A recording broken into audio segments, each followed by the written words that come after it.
بسم اللہ الرحمن الرحیم۔ جی عزیز طلبہ، بڑھتے ہیں اپنے حصہ دوم کی جانب۔ ویڈیو نمبر 8 حصہ اول میں جہاں سے لیکچر ہم نے چھوڑا تھا وہیں سے آگے کنٹینیو کرتے ہیں۔ جی بیٹا، اب بڑھتے ہیں پیراگراف نمبر 5 کی طرف۔ لڑکی کے کھلے ہوئے لب سکڑ گئے، یعنی جو چہرے پر مسکراہٹ آئی تھی، ہونٹوں پر مسکراہٹ آئی تھی، وہ ختم ہو گئی۔ ہوگا کوئی امیر زادہ، بھلا وہ 3rd کلاس کا ٹکٹ لینے کیوں آئے گا؟ کوئی امیر زادہ ہوگا جو اتنی چٹتی سی چبھتی سی نظر ڈال کر چلا گیا، تو وہ 3rd کلاس کا اس درجے کا ٹکٹ کیوں لے گا؟ پھر ہم سامان رکھ کے جائے تھے۔ کلی لڑکی کی خاموشی سے جھنجھلا کر بولا۔ سخت تنگ آ گیا تھا کلی اس کی مسلسل خاموشی سے، اس لیے اب وہ اسے کیا کہہ رہا ہے کہ وہ سامان رکھ کر جا رہا ہے۔ بکو مت، میں یہاں ہرگز نہ بیٹھوں گی، وہ اونچی آواز میں بول اٹھی۔ اب اسے پھر اپنے ظاہری حلیے کا بھرم تھا کہ وہ وہاں نہیں بیٹھے گی۔ اچانک وہی نوجوان ٹکٹ گھر کے پیچھے سے نکل آیا۔ کلی، تم زنانہ انٹر کلاس ویٹنگ روم میں کیوں نہیں لے جاتے؟ وہ بولا۔ اب وہ نوجوان جب ٹکٹ گھر کے سامنے سے پیچھے سے آیا تو اس نے کلی کو مخاطب کر کے کہا کہ وہ اس لڑکی کو خواتین کی جو انتظار گاہ ہے انٹر کلاس کی درمیانے درجے کی، وہاں لے جائے۔ پھر اتنی دور ٹکٹ لینے کون آئے گا؟ لڑکی کلی سے ہی مخاطب تھی، تو لڑکی نے بھی انڈائریکٹلی جواب تو اسی لڑکے کو دیا، لیکن مخاطب وہ کلی سے تھی، اور اسے کہتی ہے کہ اگر وہاں چلی گئی ویٹنگ روم میں تو اتنی دور ٹکٹ لینے کے لیے کیسے آئے گی؟ ٹکٹ 2nd کا چاہیے یا انٹر کا؟ نوجوان بھی جیسے کلی سے ہی پوچھ رہا تھا۔ اب یہ بالواسطہ بلا واسطہ انڈائریکٹلی جو ہے وہ ایک دوسرے سے ہی مخاطب تھے، لیکن درمیان میں کلی تھا۔ اب وہ کلی سے ہی پوچھتے ہوئے اصل میں اس لڑکی سے پوچھ رہا تھا کہ ٹکٹ کون سا چاہیے ہوگا، 2nd کلاس کا یا انٹر کلاس کا، درمیانے درجے کا کون سا چاہیے؟ اس کو ہائی لائٹ کریں۔ وہ ایک لمحے کے لیے سناٹے میں آ گئی، بالکل خاموش، کیونکہ نہ تو اسے 2nd کا چاہیے تھا نہ انٹر کا چاہیے تھا، وہ تو 3rd کلاس میں جو ہے وہ سفر کرنا تھا اس نے۔ کلی چلو، وہ بڑے روب سے کہنے لگی۔ اب خاموش ہو گئی بالکل اس کے اس سوال پر، ٹھیک ہے، اور اپنے بھرم کو اس نے قائم رکھنا ہی رکھنا تھا اپنے ظاہری حلیے کی وجہ سے، اس لیے وہ فوراً کلی سے بڑے روب سے کہنے لگی کہ وہ وہاں سے چلے۔ آگے آگے کلی تھا اور پیچھے پیچھے وہ، اس کی اونچی ایڑی کی سینڈل زمین پر ایک دلچسپ شور بکھیر رہی تھی۔ اب وہ اس نے لڑکی نے جب کلی کو کہا چلنے کے لیے تو آگے آگے کلی سامان لے کر چل پڑا اور پیچھے وہ، اور اس نے جو اونچی ایڑی کی سینڈل پہنی ہوئی تھی وہ زمین پر ایک بڑا دلچسپ سا مزیدار سا شور بکھیر رہی تھی۔ مجوری میم صاحب، کلی نے اس کے چرمی بٹوے سے متاثر ہو کر کہا۔ مجوری یعنی مزدوری۔ وہ اپنی اجرت مانگنے لگا اس سے۔ کیوں مانگنے لگا؟ اس کے ہاتھ میں جو چمڑے کا خوبصورت بٹوا تھا اس کو دیکھ کر وہ بڑا متاثر ہوا۔ چرمی بٹوا، چمڑے کا بٹوا، اس کو ہائی لائٹ کر لیں۔ ابھی نہیں ملیں گے پیسے؟ وہ سنگھار میں اس کے سامنے کھڑی جنوری کی کپ کپا دینے والی سردی میں رومال سے پیشانی پونچھ رہی تھی۔ اب اسے مزدوری ملنے پر کیا کہہ رہی ہے کہ اسے ابھی پیسے نہیں ملیں گے، اور جنوری کے مہینے میں بچوں آپ کو اندازہ ہے کہ کتنی ٹھٹھا دینے والی سردی ہوتی ہے، لیکن اس کے باوجود اس کو پسینہ آ رہا تھا اور وہ رومال سے اپنی پیشانی پر سے، اپنے ماتھے پر سے پسینہ صاف کر رہی تھی۔ اب یہ پسینہ کیوں آ رہا تھا؟ وہ خوف کی وجہ سے۔ وہ خوف یہ تھا کہ اس کی کہیں اصلیت ظاہر نہ ہو جائے۔ کاہے؟ کلی کے موٹے موٹے ہونٹ لٹک گئے۔ بہت مایوسی سے پوچھنے لگا کہ کاہے، کیوں جو ہے وہ مجھے ابھی مزدوری نہیں مل سکتی؟ اکٹھے لے لینا، سمجھے تم؟ گاڑی پر سامان بھی رکھوا دینا، اور دیکھو جیسے ہی ٹکٹ گھر کھلے مجھے بتانا آ کر، پیسے زیادہ ملیں گے۔ ہائی لائٹ کر لیں کہ کیا اس نے کام کرنے تھے، اور گاڑی پر سامان رکھوانا تھا اور ٹکٹ گھر کھلنے کی اطلاع اسے دینی تھی۔ اگر یہ 2 کام وہ کرے گا تو پھر اس کو زیادہ پیسے ملیں گے۔ جی بیٹے، اب اگلے صفحے پہ آ جائیں، صفحہ نمبر 62 62۔ کلی اپنے ناریل جیسے سر پر پگڑی لپیٹتا چلا گیا اور لڑکی بجائے بیٹھنے کے مضطربانہ ٹہلنے لگی۔ بہت بے چین ہو گئی۔ کلی تو چلا گیا پگڑی لپیٹتا ہوا، لیکن لڑکی بیٹھنے کے بجائے پریشان ہو گئی، بے چین ہو گئی۔ سامنے بینچ پر کوئی کمبل میں لپٹا کل بلا رہا تھا یعنی تڑپ رہا تھا بینچ پر سامنے۔ اس کو ہائی لائٹ کر لیں۔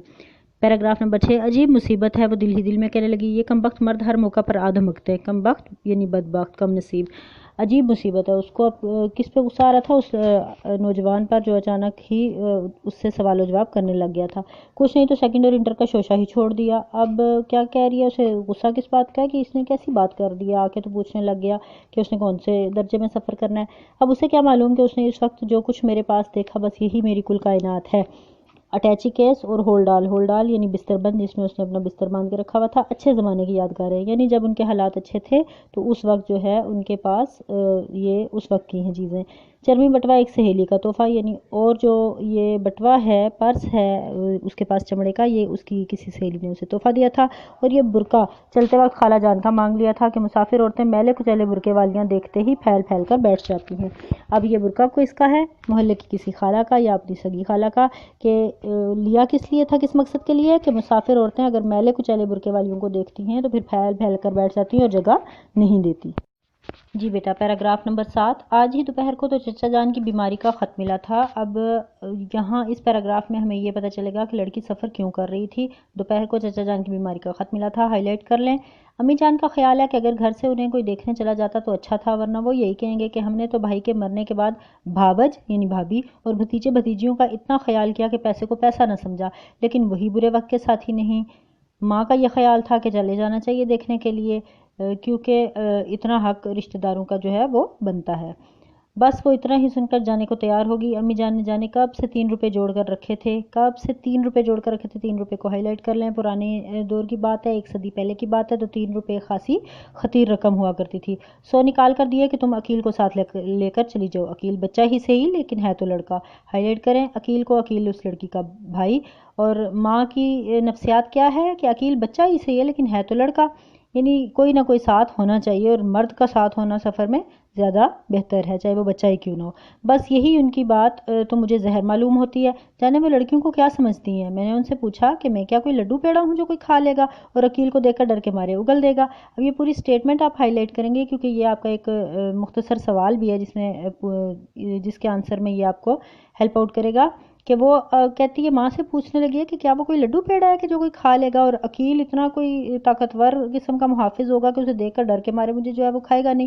آخر سلمہ اور رضیہ بھی تو لڑکیاں ہیں، کیسے مزے میں تنہا سفر کرتی ہیں۔ اپنی 2 سہیلیوں کا نام لیتی ہے والدہ کے سامنے، کہتی ہے کہ وہ بھی تو مزے سے تنہا سفر کرتی ہیں۔ اس پر انہوں نے کہا کہ بھئی وہ بڑے آدمی کی لڑکیاں، بڑے آدمی کی یعنی امیر آدمی کی لڑکیاں ہیں۔ میں نے جواب دیا، تب تو انہیں بلا مبالغہ 1 درجن نوکروں کے جھرمٹ میں سفر کرنا چاہیے۔ چونکہ ہم غریب ہیں اس لیے ایک ہی کا سفر خرچ نکلنا مشکل ہے۔ اب کیا کہہ رہی ہے کہ وہ بڑے آدمی کی بیٹیاں ہیں، اگر امیر ہیں تو انہیں تو اپنے ملازموں کے ساتھ پھر بے شمار درجن بھر ملازموں کی فوج کو ساتھ لے کر تو جانا چاہیے، لیکن ہم چونکہ غریب گھرانے سے تعلق رکھتے ہیں اس لیے ایک ہی شخص کا سفر خرچ ہم نکال سکتے ہیں۔ کجا ایک ننھے محافظ کے ساتھ جس کی حفاظت خود مجھ پر فرض ہوگی۔ کجا کہاں کہ ایک چھوٹا سا محافظ میں ساتھ لے جاؤں جس کی حفاظت کرنا اس پر لڑکی پر ذمہ داری ہو جائے گی، وہ کہاں اس کی حفاظت کرے گا۔ غرض گھنٹوں ان سے بحث کی، تب کہیں جا کر عقیل صاحب کے پیرے سے نجات ملی، یعنی بہت دیر والدہ سے جو ہے وہ اس بات پر بحث کی اور کہیں جا کر عقیل کے پہرے سے نجات ملی، یعنی اس نے اپنی والدہ کو قائل کر لیا کہ وہ اکیلے ہی سفر کرے گی، ایک ہی شخص کا جو سفر خرچ ہے وہ برداشت کیا جا سکتا ہے۔ Paragraph number 8۔ کھانسی کی کھوں سے وہ چونکی، کمبل کی گٹھڑی کھلی اور ایک جھریوں کا مارا بگلے کے پر جیسے سفید بالوں کا چہرہ اس کے سامنے تھا۔ وہ اپنی ڈھیلی ڈھالی فراک، ترشے ہوئے بال اور ٹرنک پر رکھے ہوئے ہیٹ سے کوئی عیسائی بڑھیا معلوم ہو رہی تھی۔ اب وہ لڑکی جو وہاں کھڑی اپنے خیالات میں تھی کہ اس نے آج سفر کیوں کرنا تھا، اس کے خیالات کا تسلسل کیسے ٹوٹا؟ کسی کے کھانسنے کی آواز سے۔ اور کھانس کون رہا تھا؟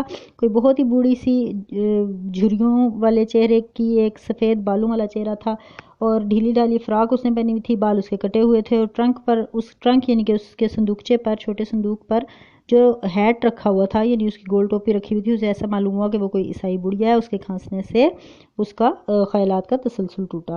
لڑکی نے ایک سخت تنقیدی نگاہ اس سوکھی مونڈی بڑھیا پر ڈالی۔ اب اس کو ہائی لائٹ کر لیں۔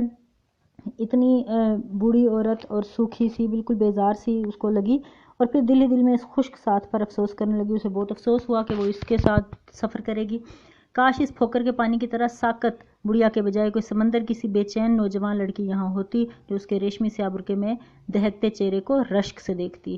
اب وہ کیا کہہ رہی ہے، دل میں کیا سوچ رہی ہے کہ اتنا سفر میں اگر کوئی ہم سفر اچھا سا نہ ہو، اپنے مزاج کا نہ ہو تو سفر بہت برا گزرتا ہے۔ اب وہ چاہ رہی تھی کہ اس تالاب کے پانی کی طرح کی بالکل خشک روکھی سوکھی بڑھیا کی بجائے کوئی بے چین چنچل سی شوق سی لڑکی ہوتی جو اس کے برقعے کو دیکھتے ہوئے اور برقعے میں لپٹے اس کے خوبصورت چہرے کو دیکھتے ہوئے اس پر فخر کرتی تو اس کو بہت اچھا لگتا۔ Paragraph number 9۔ کلی نے اندر آ کر لڑکی کو بتایا کہ ٹکٹ گھر کھل گیا ہے، ہائی لائٹ کر لیں۔ لڑکی اٹھ کر اس کے ساتھ ہو لی۔ راستے میں وہ برابر ادھر ادھر دیکھتی جاتی کہ کہیں وہ نوجوان اسے 3rd کلاس ٹکٹ لیتے ہوئے نہ دیکھ لے، کیا کہے گا اپنے دل میں، لیکن وہ کہیں نظر نہ آیا۔ لڑکی نے اطمینان سے ٹکٹ لے لیا۔ کوئی اس پیرا میں مشکل نہیں ہے، آپ دیکھ لیں کہ اس نے آرام اطمینان سے ادھر ادھر دیکھتے ہوئے کہ وہ نوجوان دیکھ نہ لے اسے، اس نے اطمینان سے ٹکٹ خرید لیا۔ جی تو بیٹا اب یہاں پہ ہم اپنے حصہ دوم کا ویڈیو نمبر 8 کے حصہ دوم کا اختتام کرتے ہیں۔ مزید لیکچر کو ہم تیسرے حصے میں کنٹینیو کریں گے۔